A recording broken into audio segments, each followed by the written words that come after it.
Buenos días a todos. ¿Me confirman si me están escuchando, por favor? Sí, sí, te escucho. Sí se escucha. Sí. A alguien se le escuchó borroso ahorita, pero bueno. Bueno, entonces para empezar, hoy, primero que todo, pues agradecerles por conectarse a esta quinta sesión.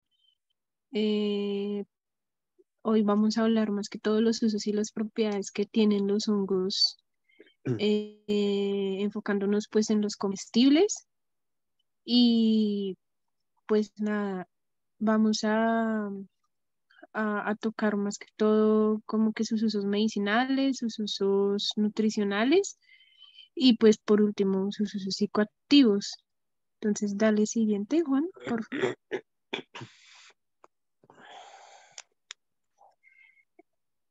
Entonces, a modo de recorderis, pues quisiera como hacer un resumen de lo que hemos visto en las primeras sesiones.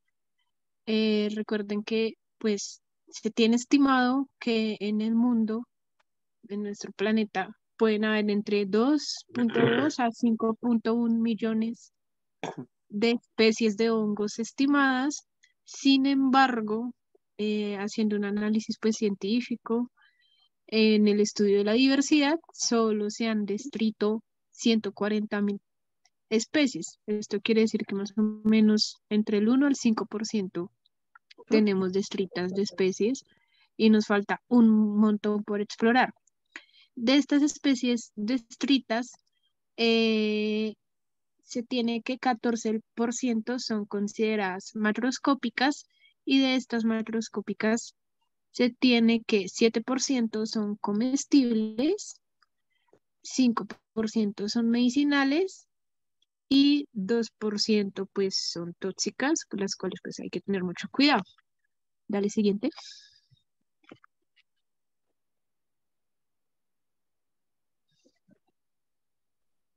¿Estás hablando? No, no te Sí, escucho. sí, sí Sí. me oyen todos. Juan. Sí se oye. Sí, yo escucho. Yo tengo una pregunta. Cuando dices tóxicas, ¿son psicoactivas o venenosas? Venenosas, venenosas, es decir, que pueden tener pues sus toxinas y eso puede intoxicar a las personas. Incluso pues Igual, hay especies psicoactivas que al mismo tiempo pueden ser tóxicas. O sea, depende también como del uso de la literatura y pues de la comunidad en donde se encuentren esos hongos. ¿Ibas a decir algo, Juan Camilo? ¿Ya nos escuchas? sí, sí. Ya. No, sí, para complementar, más adelante vamos a hablar brevemente sobre esa clasificación.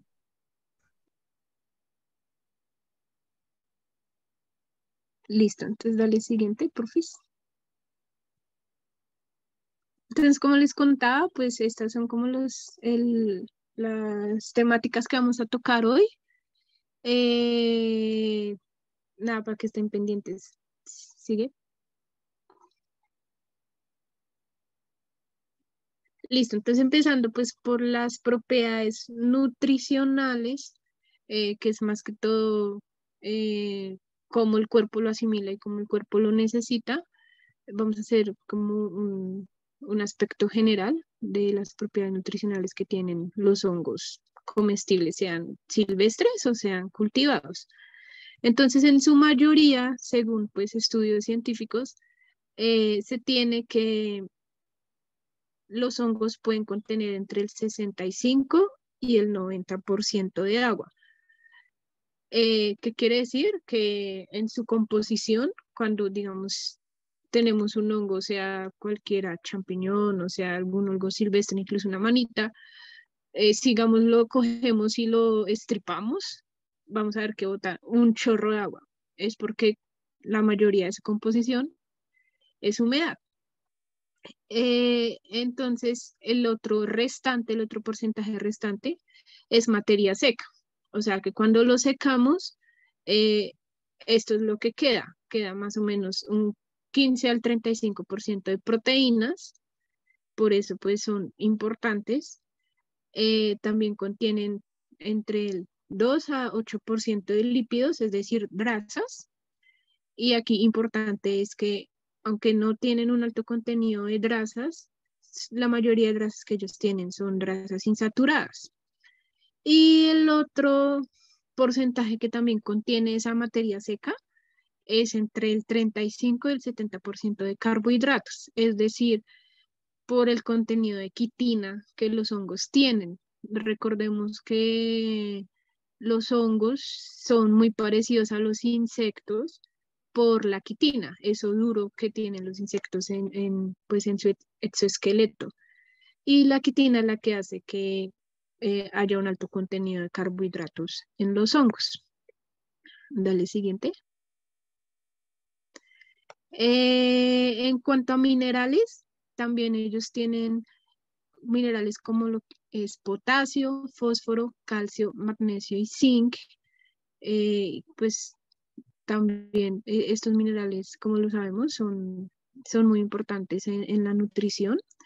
Adicional, tienen vitaminas B12, B5 y B3, que son vitaminas como la riboflavina, que nosotros también pues necesitamos más que todo en nuestro sistema inmune.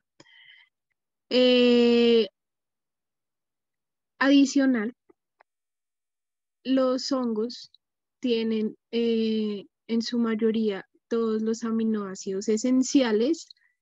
Sin, digamos, una especie no tiene pues todos los aminoácidos, podemos hacer como un complemento con otras especies de hongos y ahí podemos encontrar toda la gama de aminoácidos esenciales que nosotros necesitamos. Y en su composición, los aminoácidos pueden estar entre el 10 al 45% en el hongo, pues en su materia seca. Otro aspecto súper importante de los hongos que, digamos, los otros alimentos no tienen es que contienen beta-glucanos. Los beta-glucanos, más que todo, son como moléculas específicas de cada hongo, pero pues en general son caracterizados como nutrientes de uso medicinal. Por ejemplo, pues esto más adelante nos lo va a mostrar Daniel. Eh, Más que todo es que eh, los beta-glucanos, digamos un ejemplo, en shiitake. Shiitake tiene un beta-glucano específico que se llama lentionina. La lentionina pues tiene efectos medicinales muy buenos, estudiados ampliamente. Y asimismo pues otros hongos caracterizados medicinalmente tienen su propio beta-glucano, por decirlo así. Entonces, pues los beta-glucanos son muy específicos por cada especie. ¿Sigue?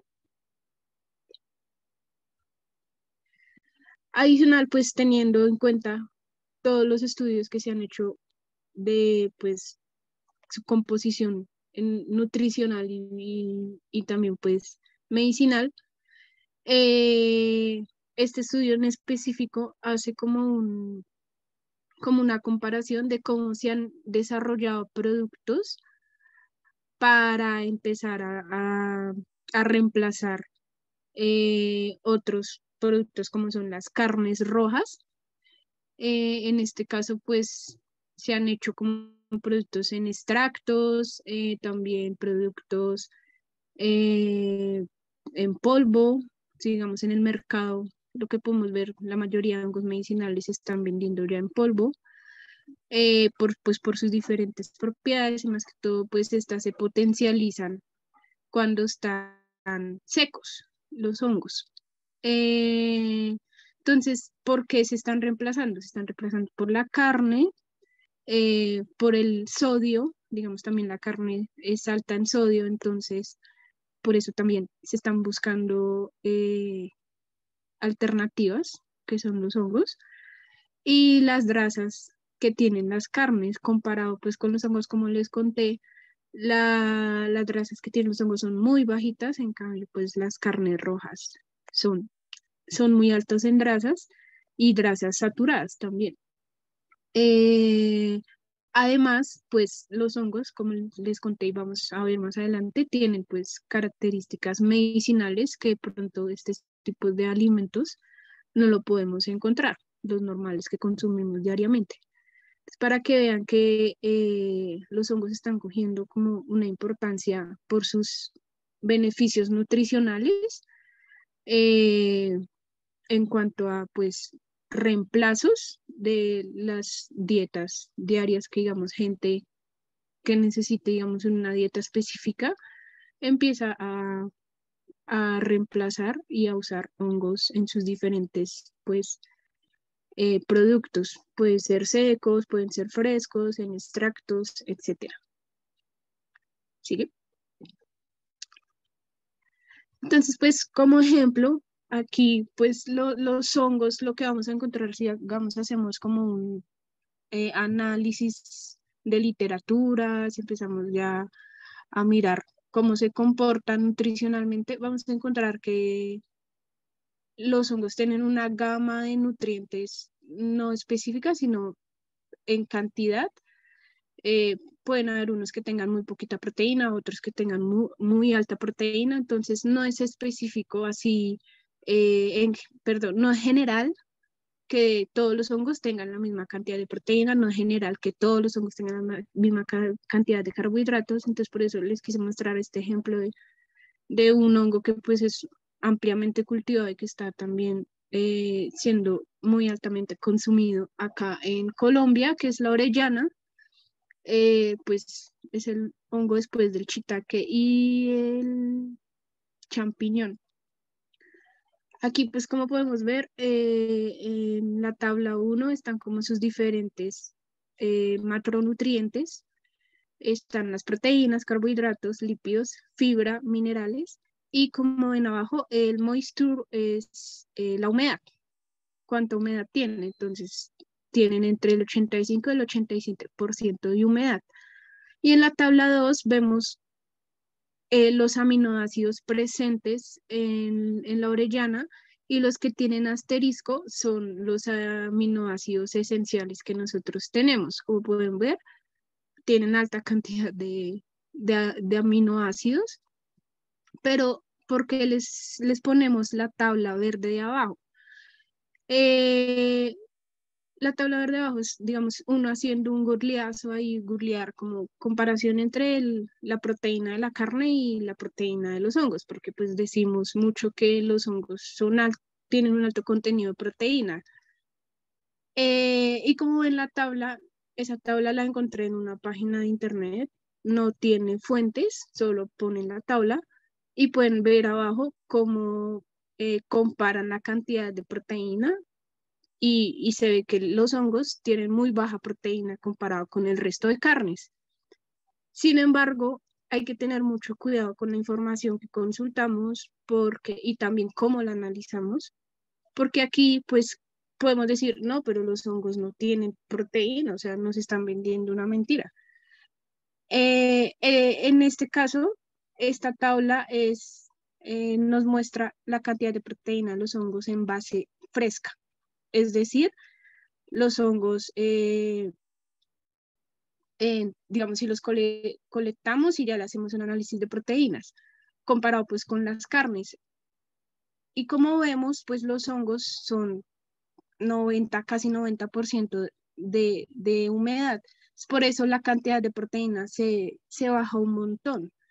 Sin embargo, pues por eso se hacen los análisis en base seca. En base seca sí se alcanza a ver que llegan hasta el 42% de proteína. Entonces hay que tener mucho cuidado cómo analizamos y cómo encontramos la información y pues hacer pues muchos comparativos y analizar mucho.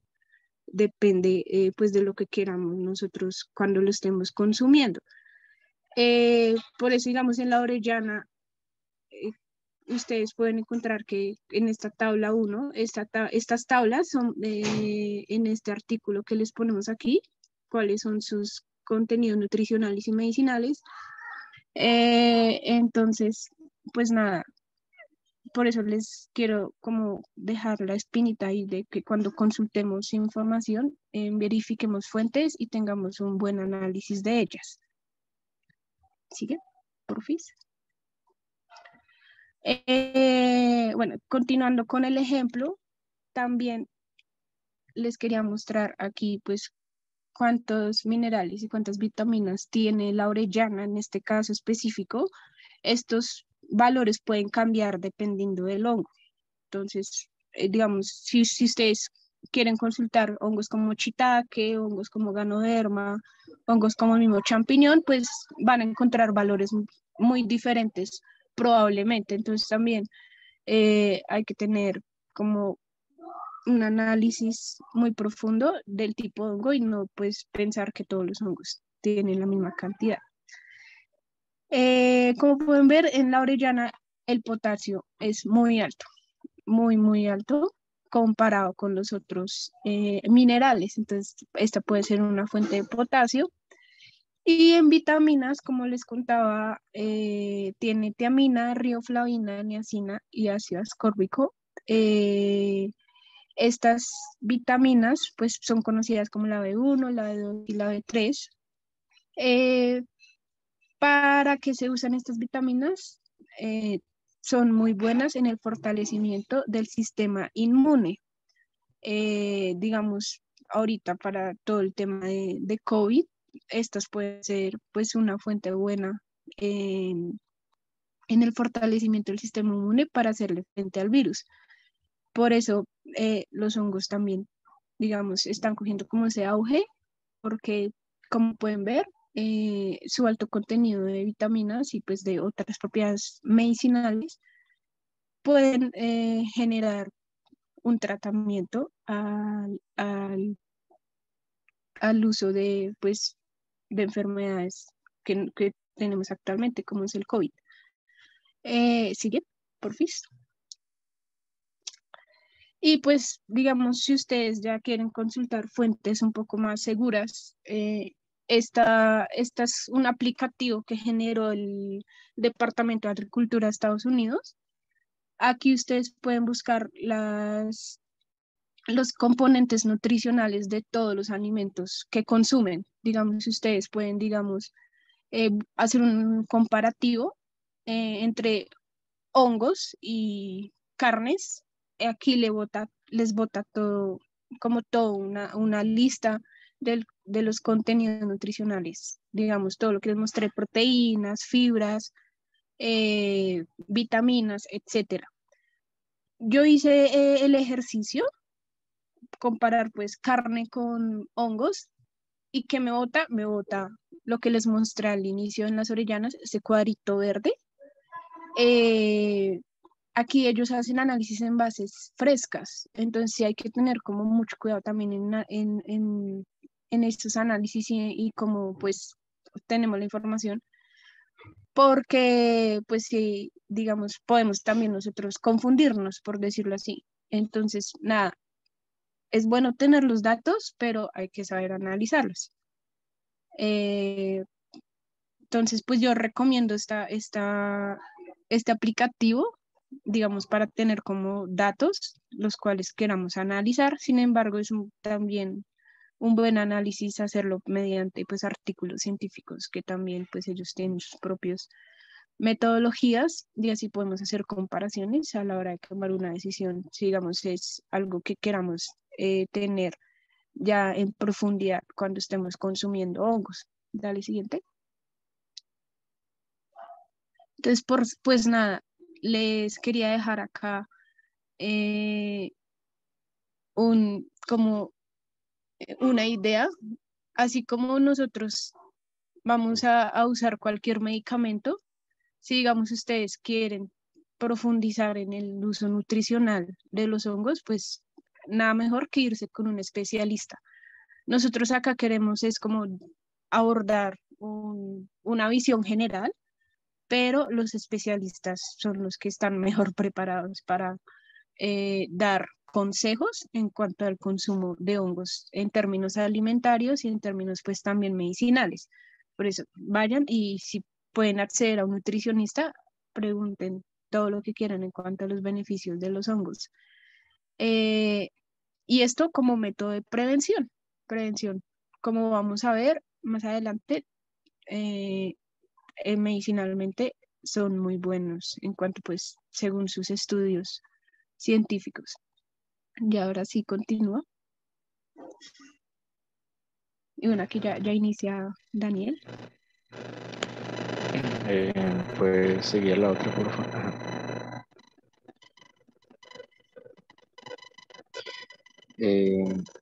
Bueno, primero que todo vamos a hablar de qué son los nutracéuticos. Los nutracéuticos son una función de un componente nutricional y farmacéutico. Esto, pues, ¿qué Daniel, quiere qué decir? pena, te Pues, interrumpo. Es que se te escucha, o bueno, no sé si solo a mí, se te escucha como una interferencia al fondo. No sé. espera, cambio en lugar.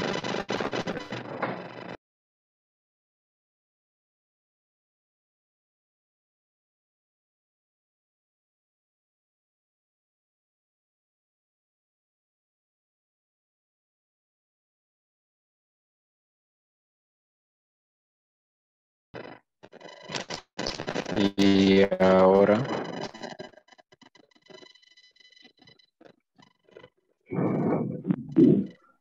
aló. Se te sigue escuchando un poquito de interferencia, pero dale, a ver si se te quita. Dale, sigue.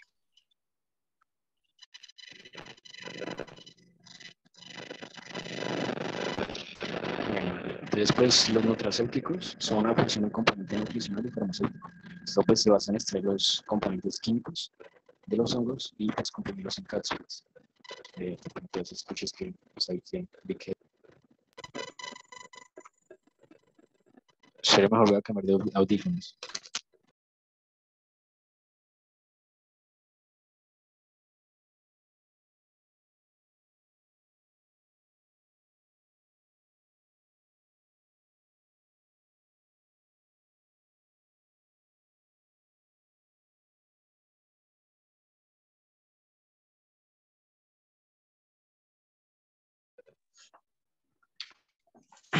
Listo.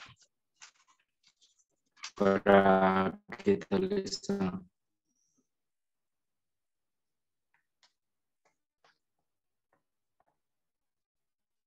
Hola.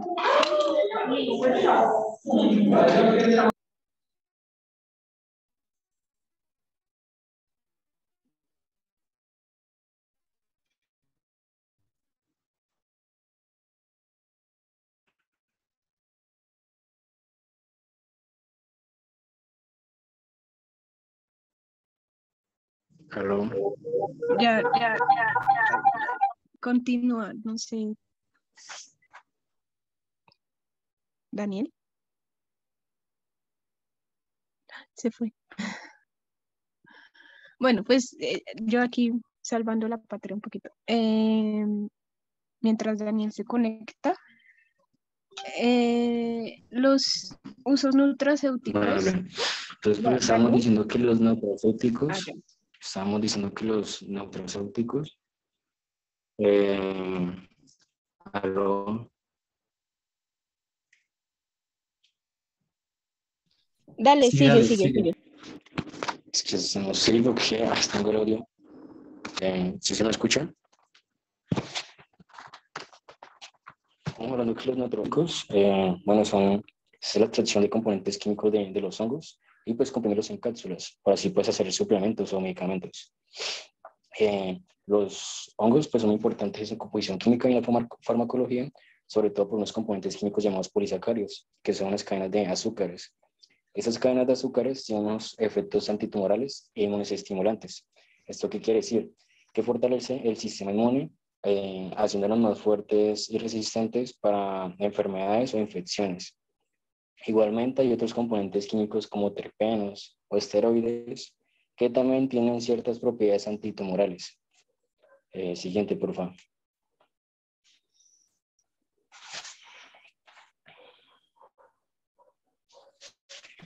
Bueno, uno de los hongos conocidos y también ampliamente estudiados en la medicina es el Ganoderma lucium, también conocido como reishi. Este hongo en la medicina tradicional en China y en Japón, era usado para la artritis, para la hepatitis, para la hipertensión. Y ya en la medicina moderna se empezaron a estudiar sus componentes químicos, y entre los componentes químicos más importantes encontramos los triterpenos. Los triterpenos, a través de ensayos clínicos, ensayos de laboratorios con ratones, se sabe que tienen efectos analgésicos, antibacterianos, antitumoral. Y como terapia adjunta al cáncer. Sin embargo, en ciertas revisiones, en artículos, todavía no hay todavía hace falta más investigación clínica en humanos, porque pues los estudios más que todo se han enfocado en in vitro y también en ratones. Siguiente, por favor.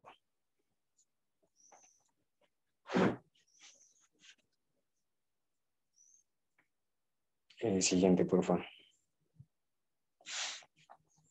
Bueno, el otro hongo que también se usa para tratamiento de cáncer es el tratamiento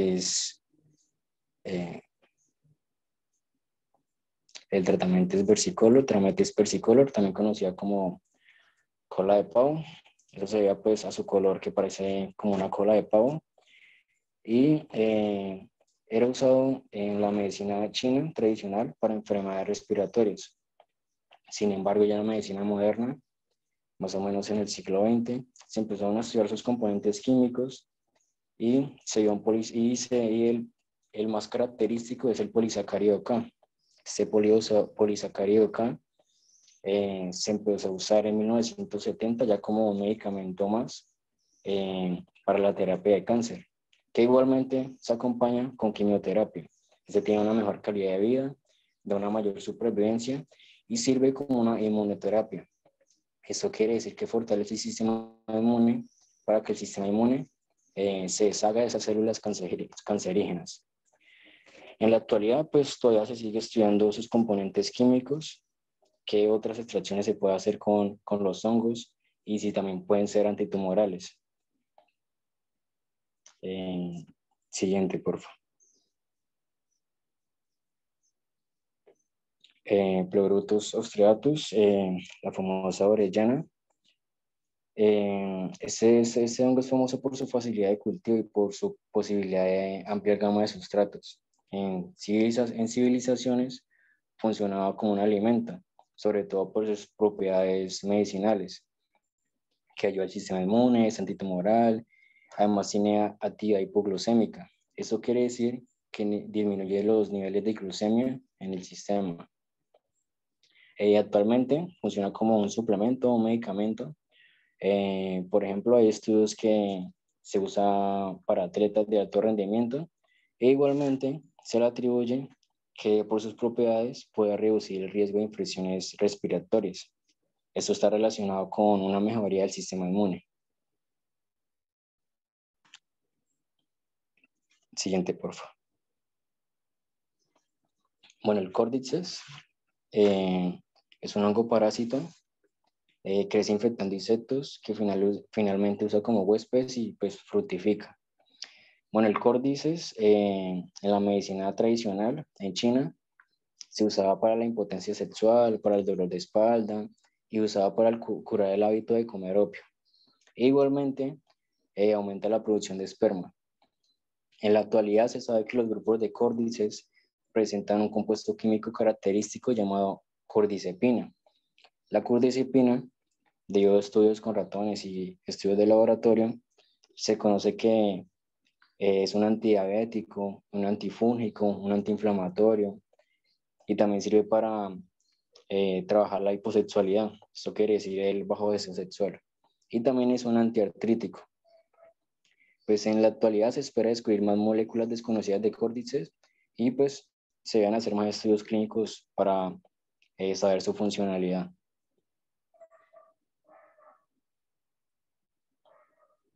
Listo, siguiente.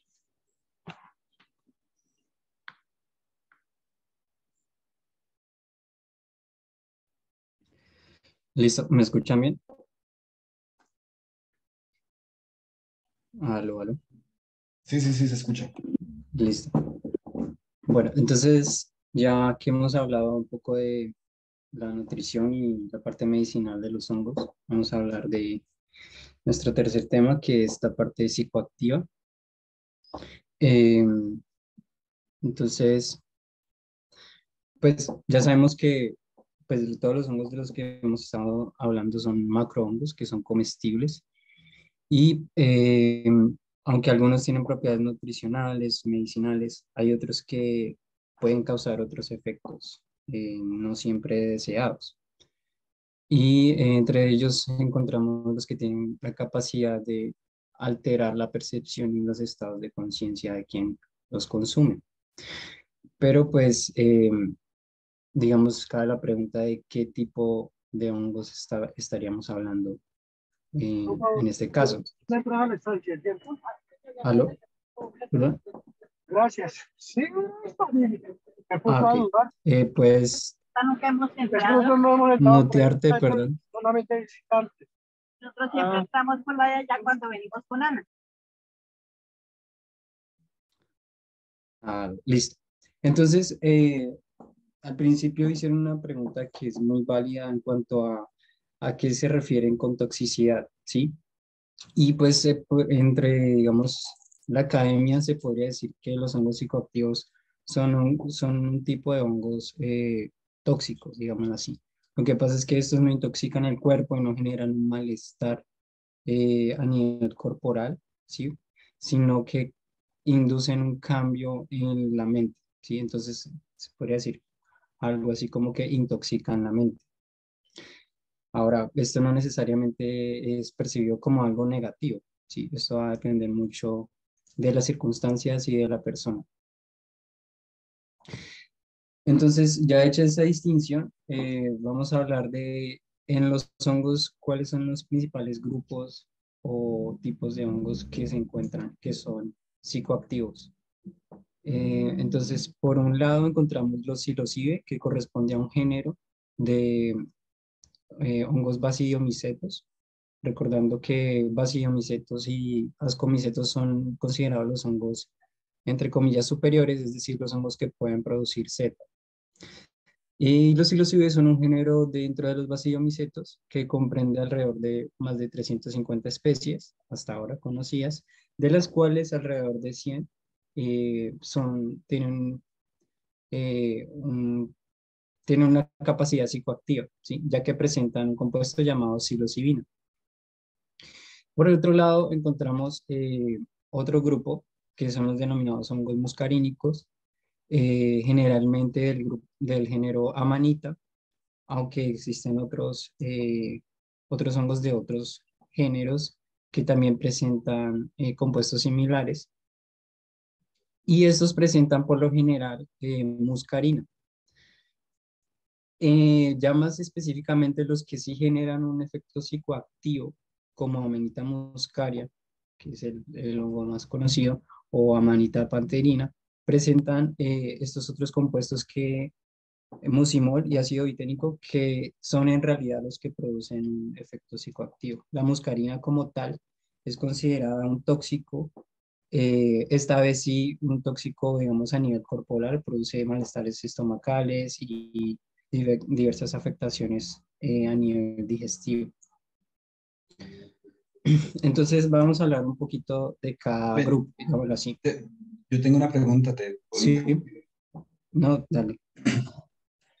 Hablas de la psilocibina y de la muscarina, ¿sí o no? Y hablas como de dos efectos activos en la percepción como de conciencia, perdón, en la percepción y en los estados de Ujú. conciencia. Sí. ¿Ambos tienen efectos en ambas cosas o la psilocibina afecta los estados de conciencia y la muscarina la percepción o cómo funciona eso? Digamos que normalmente esas dos cosas vienen juntas, ¿sí? Cuando hay una alteración en el estado de conciencia, se dan otro tipo de percepciones, ¿sí? Luego vamos a ver un poco más en detalle a qué se refiere un poco eso, ¿sí? Eh, en cuanto a lo de la muscarina, recuerda que no es la muscarina como tal la que produce estos efectos, sino ya es el mucimol y el ácido iboténico, ¿sí? Entonces, por ejemplo, hay muchos hongos muscarínicos que no son psicoactivos, pero si se consumen pueden producir un malestar estomacal o pues, a nivel del sistema digestivo.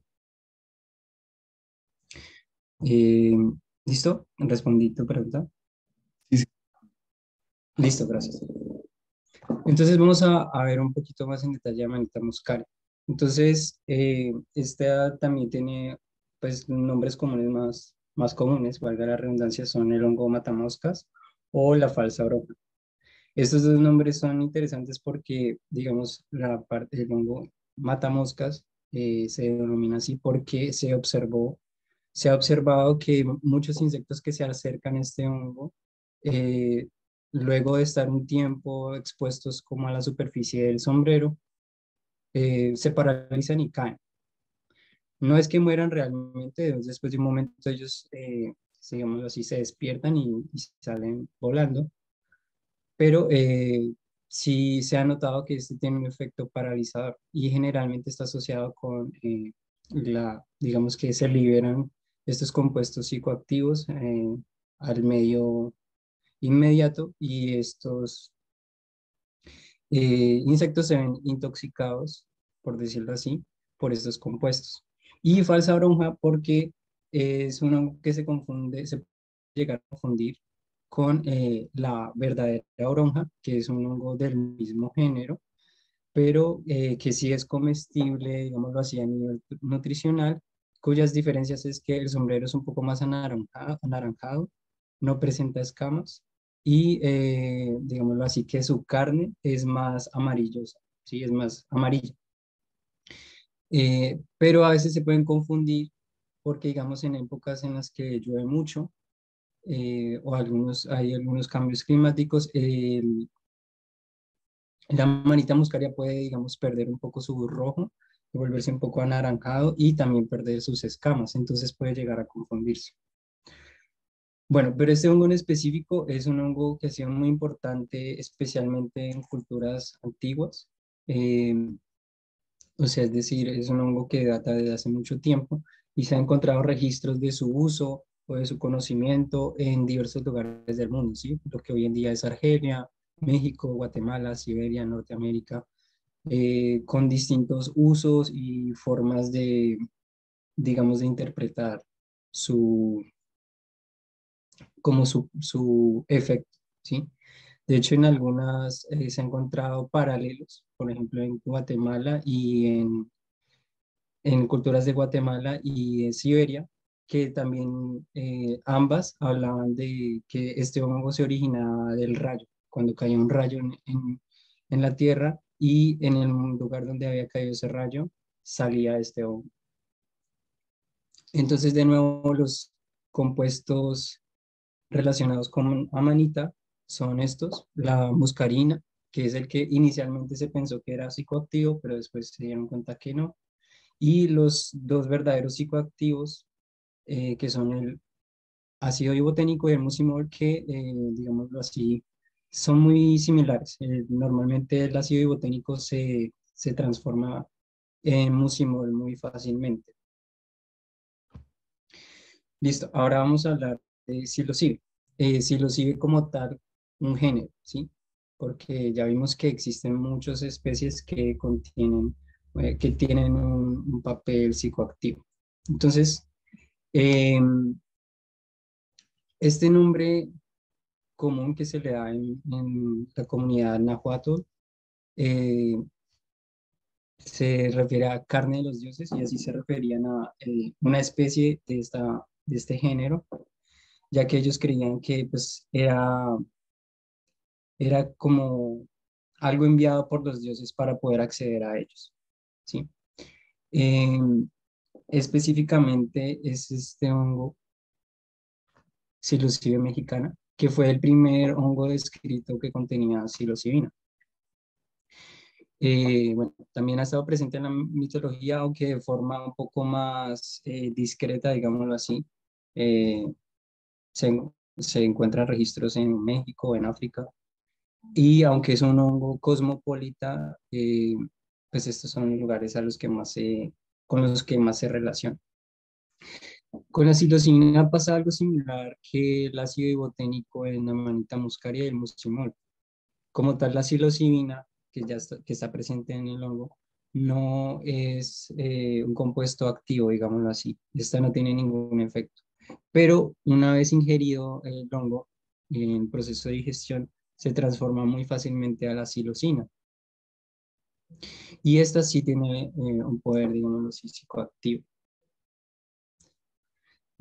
Pero bueno, entonces de forma muy general, ¿cómo funcionan estos compuestos en el cuerpo o en la mente? Sí, más que todo en el cerebro. Entonces, de forma muy general, hablando de cómo funcionan las neuronas, entonces las neuronas generalmente tienen una comunicación a la cual, o sea, una forma de comunicación, la cual denominamos sinapsis. La sinapsis tiene en realidad tres componentes, ¿sí? Principales, que son dos neuronas, ahí va un componente, un, digámoslo así, mensajero, que en este caso se llama neurotransmisor, en su mismo nombre indica que transmite algo, y un receptor, que es quien va a recibir esa señal. Y, digamos, al recibir esa señal se va a producir una acción en la neurona. Entonces aquí podemos ver que los neurotransmisores generalmente están en la neurona presináptica, es decir, la que está antes, se liberan y estos luego interaccionan con los receptores de la segunda neurona, la cual ya después de interactuar hace una acción, ¿sí? Entonces se puede pensar un poco como la lógica de las llaves y los cerrojos y las puertas. Entonces, eh, la llave o el cerrojo, porque el neurotransmisor puede ser una de dos. La llave o el cerrojo son representadas por el neurotransmisor y digamos, la cerradura de la puerta está representada por el receptor. Entonces, un neurotransmisor puede abrir esa cerradura o puede bloquear. En el caso de los compuestos de estos hongos, se observa una acción agonista, que se refiere a, digamos, un compuesto que abre esta cerradura. ¿Y qué cerradura abre? Entonces, no voy a enfocar exclusivamente a psilocibe porque, digamos, por cuestiones de tiempo, para profundizar en ambos no alcanzamos, pero el psilocibe, la psilocina es muy similar a otro neurotransmisor u hormona que conocemos ampliamente, que es la serotonina. Y este se enlaza a ese receptor, un receptor de serotonina que es el 5-TH2A, que simplemente es un un subtipo de receptor. Y este desencadena una reacción, eh, digamos, amplia en el sistema nervioso central.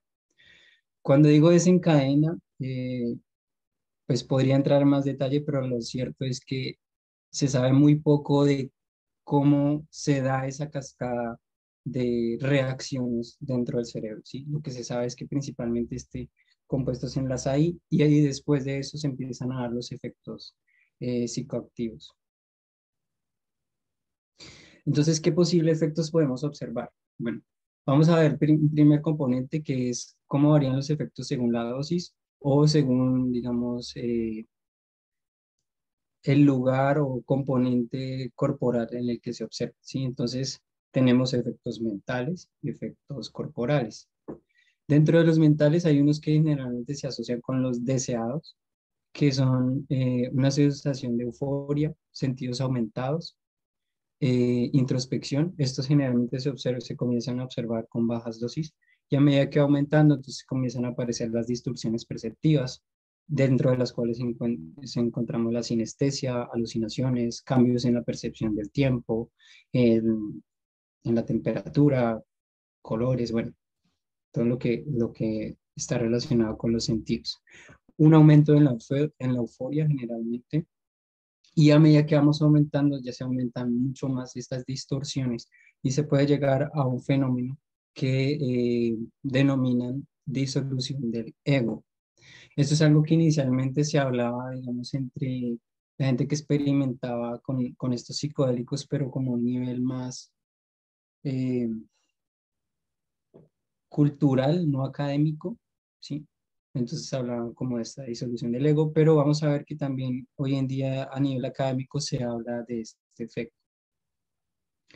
Y también pues tenemos diversos fenómenos corporales, relajación muscular, mareo, cambios en la temperatura o en la sensación de temperatura, dilatación de las pupilas, aumento en la presión arterial e incluso náuseas y pues muchas náuseas y incluso vómito. Y dentro de algunos efectos no deseados, de los que denominan como los que se tienen un mal viaje, está la paranoia, dolor de cabeza, ansiedad, pánico incluso, y hasta efectos psicóticos. Pero bueno, ¿qué determina? Bueno, estos efectos no todos ocurren al tiempo ni ocurren en un mismo consumo. Algunos pueden ocurrir, otros no, ¿sí? Algunos pueden ser, algunos positivos pueden aparecer, otros negativos pueden aparecer en otra ocasión. Entonces, pero ¿qué determina cuáles de estos efectos aparecen? Entonces, como Timothy Leary indicó, que fue, digámoslo así, el gurú de ese entonces de los psicodélicos en la época hippie de la contracultura, él indicó que la calidad, digámoslo así, el tipo de efectos que se experimentan están determinados por dos factores principales, set y setting, así los puso en inglés, que en español se refieren a la mentalidad que se tiene en el momento y la ambientación que se hace al momento de consumir. Y eso quiere decir que los psicodélicos tienen, digamos, un efecto que está altamente influenciado por las expectativas y por el estado emocional previo de las personas.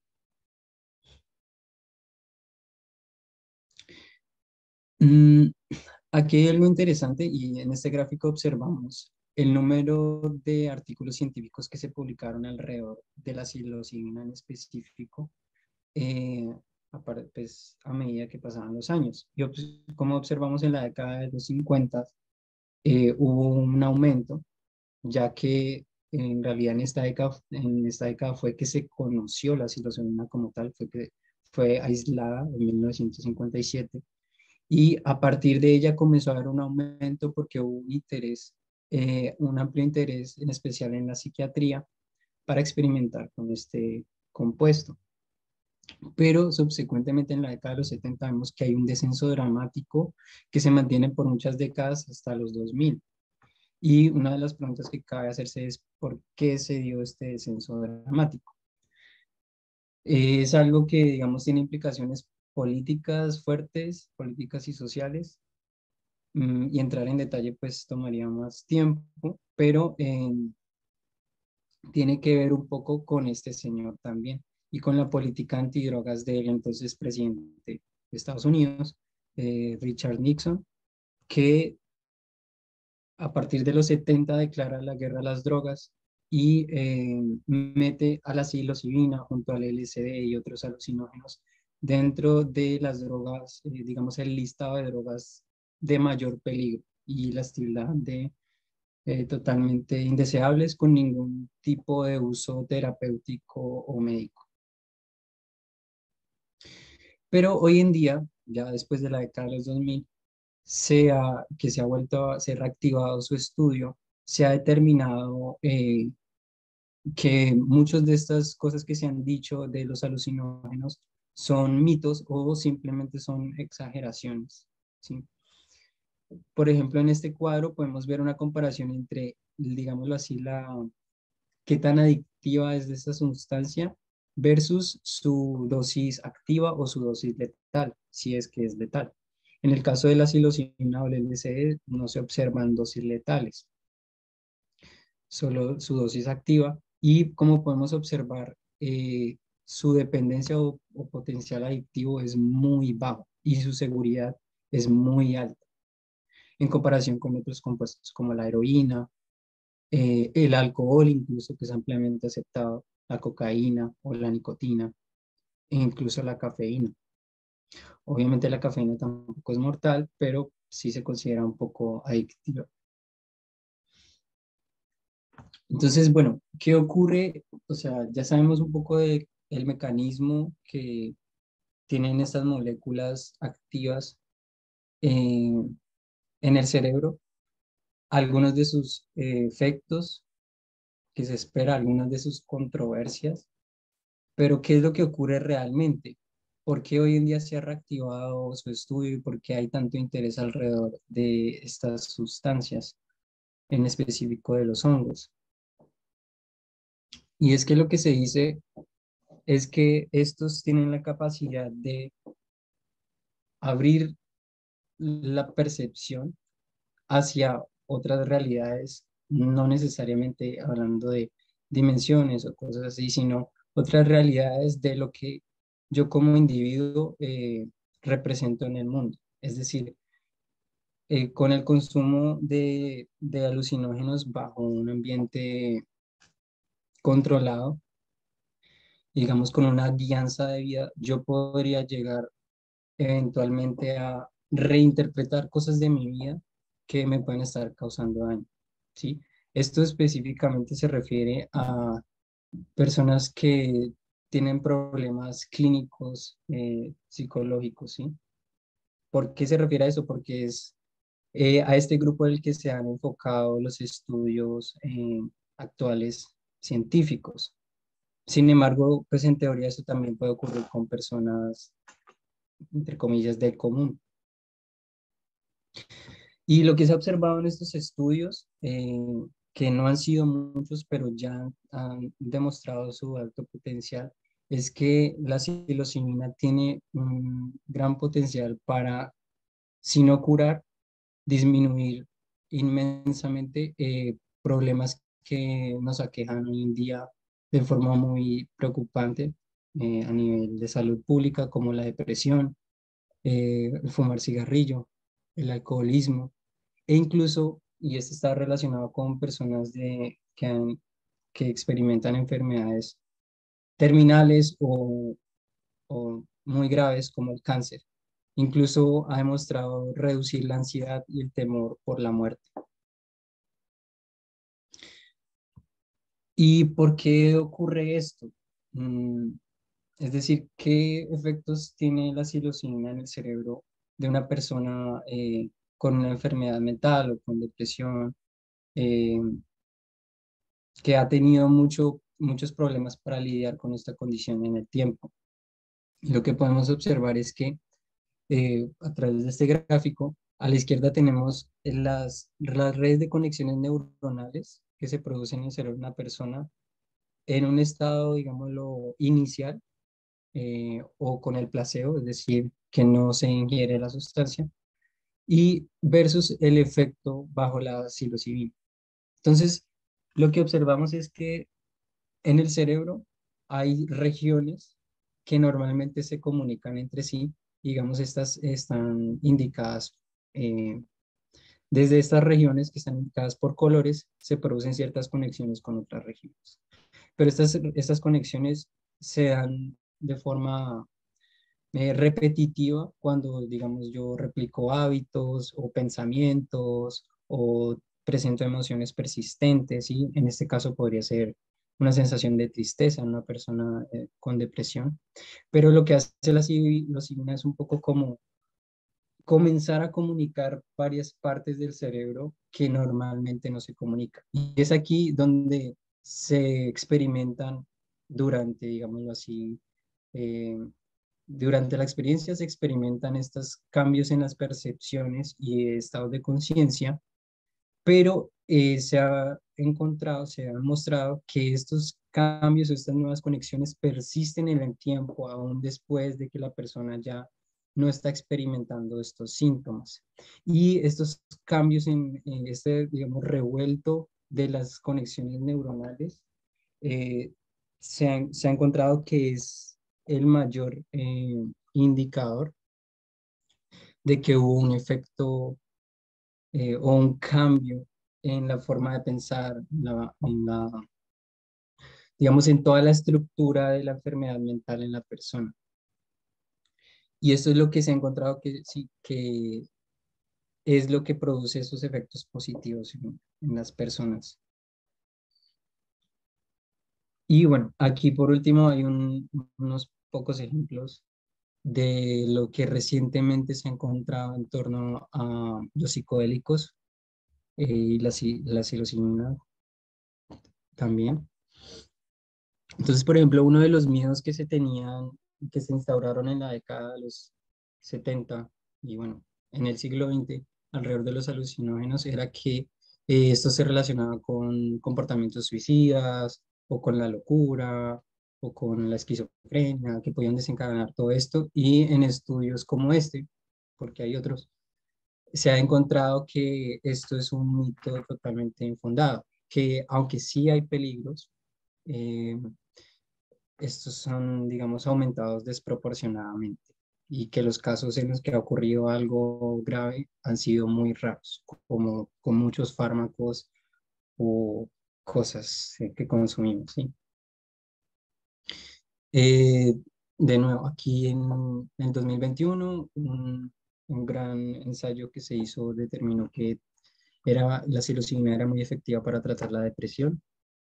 También recientemente, aunque esto tiene mucha controversia, se encontró que el uso de microdosis podría mejorar la salud mental y emocional.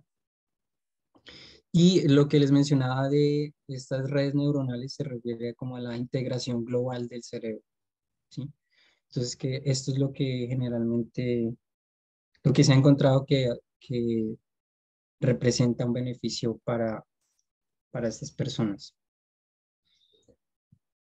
Y listo, muchas gracias.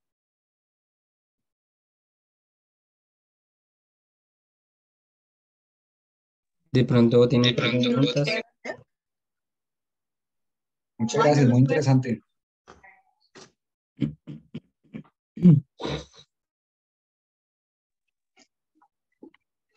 Hola Juan, gracias. De verdad, estabas muy preparado. Nos diste muy buena información a todos acerca Diana, de los por ahí una pregunta en el chat. Que Carolina pregunta que por qué hay controversia con las ¿Quién está microdosis. preguntando? Ah, Juan, ¿puedes responderla tú? Sí, bueno, es que es algo muy relacionado con esto que hablaba Timothy, ¿no? Gran parte de la experiencia que se tiene y de los beneficios o perjuicios que se pueden experimentar dependen de gran parte de la mentalidad y de la ambientación en la que se da. Y como sabemos de forma muy general, en los estudios científicos hay un factor con el que casi siempre se tienen que lidiar, ¿sí? Especialmente los que tienen relación con comportamiento humano, y son el efecto placebo, ¿sí? Entonces el efecto placebo es muy fuerte y en los psicodélicos incluso más, porque las expectativas pueden determinar por completo qué es lo que está ocurriendo. Entonces en el efecto de la microdosis, eh, que para los que no saben es tomar, digamos, una porción de psilocibina, que normalmente es psicoactiva, y la diluyo, no sé, 10 o 100 veces. De tal forma que cuando yo consumo esa dosis, yo no percibo algún tipo de, digámoslo así, de traba, no veo algún efecto notorio, soy totalmente funcional, pero lo que se dice es que esto puede traer efectos positivos de forma global en el estado de ánimo, en la productividad, eh, la energía. Bueno, entonces, esta es una práctica que se desarrolló no de forma académica, pero que hoy en día se ha comenzado a estudiar de forma académica. Y la principal crítica que se hace es que gran parte de estos beneficios que se observan en realidad son resultado del efecto placebo. Pero pues estudios como estos intentan mostrar que quizá sí haya un efecto, pero pues aún falta un montón por investigar. Ok, o sea, efectos negativos como tal no han encontrado en las microdosis. Lo digo porque yo sí he probado microdosis y bueno, he visto temas muy positivos. Sí, claro, como tal, negativos no. O sea, lo que se refiere, lo que se pone en duda es la eficacia de este método, ¿sí? Claramente lo que más se tiene son anécdotas de que sí, sí me sirve, sí yo lo he estado usando y desde tanto he mejorado, pero pues en el ámbito científico esto es algo más difícil de probar, ¿no? Pero sí, como tal, cosas negativas no se han encontrado. Vale, gracias.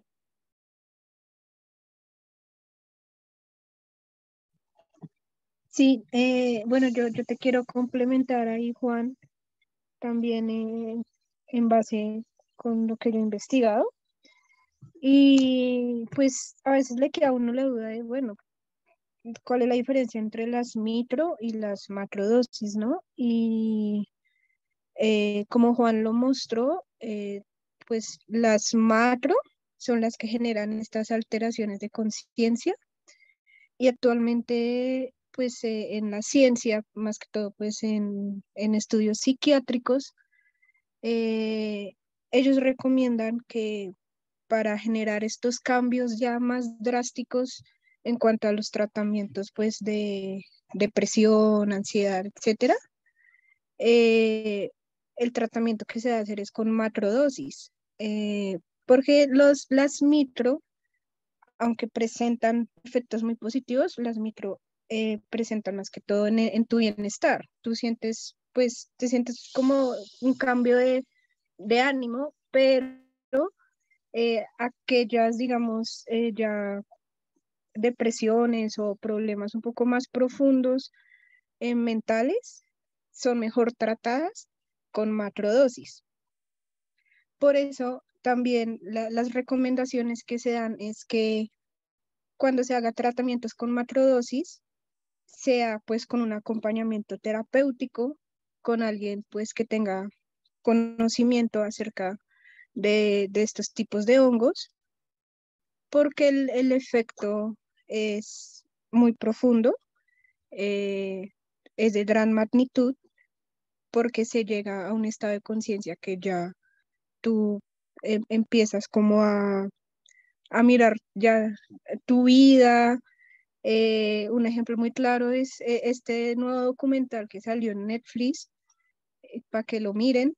eh, Ahí demuestra muy bien cómo es el efecto de las macrodosis y pues con todo este análisis que nos dio Juan, también el efecto de las microdosis las podemos también implementar pues en nuestra vida cotidiana. Pero también quiero dar mucho la recomendación que estemos muy acompañados siempre, tratemos de investigar ya más profundamente, si pueden, digamos, si ustedes están haciendo tratamiento psicológico, psiquiátrico, eh, plantarle la idea pues al terapeuta para que los acompañe y nada más que el mejor acompañamiento de un profesional, ¿no? En todo caso. Eh, Adicional, pues complementando lo que decía Alex en el chat, es que aún falta muchísimo por investigar, eh, digamos, tanto medicinalmente como socialmente. Ahorita, digamos, como están viendo, hay un auge en la venta de kits de cultivo. Entonces, digamos, ¿por qué se da esto? Hay que investigar mucho. Y nada, siempre las recomendaciones es estar acompañados, informarse muy bien y, pues si quieren consumir, pues con toda la plena seguridad de que van a tener buenos resultados. Yo creo que ya terminamos, ya nos pasamos 10 minuticos, entonces primero que todo agradecerles a todos por estar en esta sesión, a Daniel y a Juan Camilo por por presentarnos los temas y les recordamos la asistencia de nuevo. Por ahí se estuvo enviando en el chat para que por favor nos ayuden y de esta forma podemos seguir continuando con nuestro proyecto. Cualquier duda, inquietud, nos pueden consultar en las redes, nos pueden seguir y nos estamos charlando. Que estén muy bien.